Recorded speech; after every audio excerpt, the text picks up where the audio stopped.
গতকাল রাতের ওই বৃষ্টির ফোঁটাতে তোমাকে খুঁজেছি, কেন আসনি তুমি?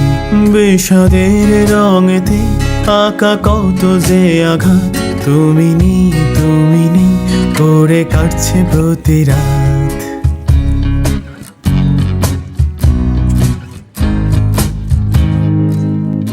তুমি অমন করে আমায় আর ডাকো না, কেন হঠাৎ এসে হাতে হাত রাখো না? তুমি আর চোখে আর আমাকে খুন করো না, তোমাকে কাজলে টিপে বহুদিন দেখি না।